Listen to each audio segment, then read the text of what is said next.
Iceland finishes the job. If I think of the start of the season, we started off so well and showed so much promise, and then we got to the middle of the season and we sort of lost our way a little bit. I think injuries and weather and the type of game that we were trying to play, and we fundamentally changed our attack. And we started, and I think we probably struggled after Toulon at home. We really struggled to get the momentum back. I guess you look back on it with a little bit of disappointment and frustration. Disappointment in terms of some of the results that we let slip, and because the league being so close, had we won those we would have been in a better position. And then disappointment in terms of there was a lot of injuries this year, a lot of things that we couldn't control.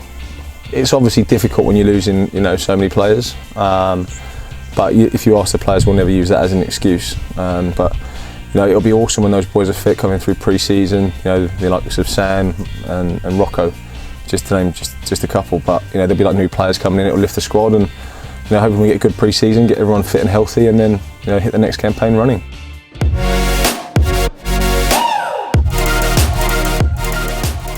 We've actually built a really good squad. We've actually got squad depth, I think, for the first time.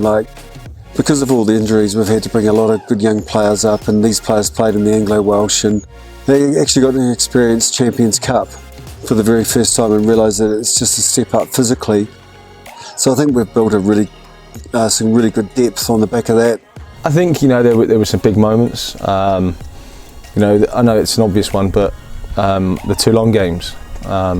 Not because of so much the result, but because of how much the first leg took out of us, and then how we were able to look after ourselves, recover, and we were refocused. That when it came to the home game, we came out the blocks firing. They didn't know what hit them.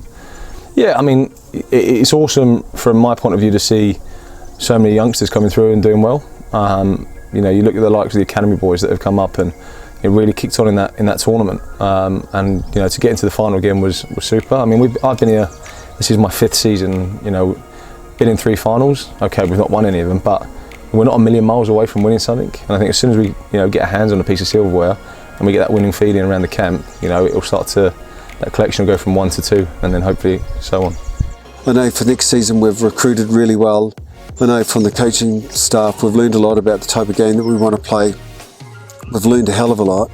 We're going to bring in some extra attacking resources to help us out there, because just 3 coaches running the size of a battalion, basically, we're a little bit stretched at times, so we need some extra resource to help us. And if we get all those things right, we will well and truly set up what I think could be a fantastic season.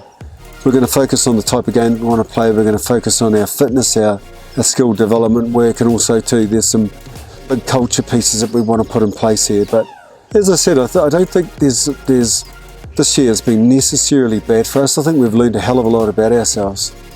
And obviously we've got some new guys joining us next season.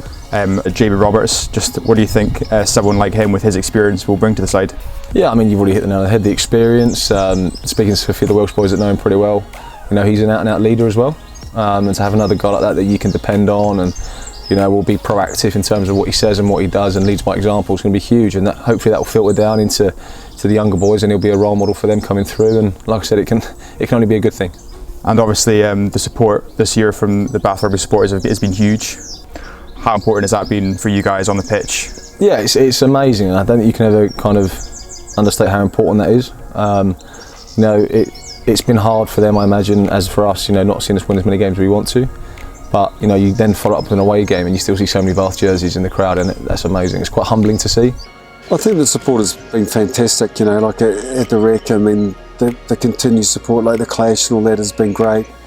On the other side of it too, there's been times this season where I think there's been a little bit of lack of respect. Like I know that it's been tough for a lot of our supporters as well, but that doesn't justify like the coaching staff being heckled during games at times. So while we are all in this together, I'd like to thank the supporters for their support. I completely understand their frustrations as well, and I can assure you that we work bloody hard behind the scenes to get things right, and we don't rest on our laurels, and we don't accept poor performances, and we don't accept consistency. We work really hard at it, but I think we've come through this season probably more together, and I can assure you that there's a lot of things happening over the summer that hopefully should give us the best chance to do something really quite special for next season.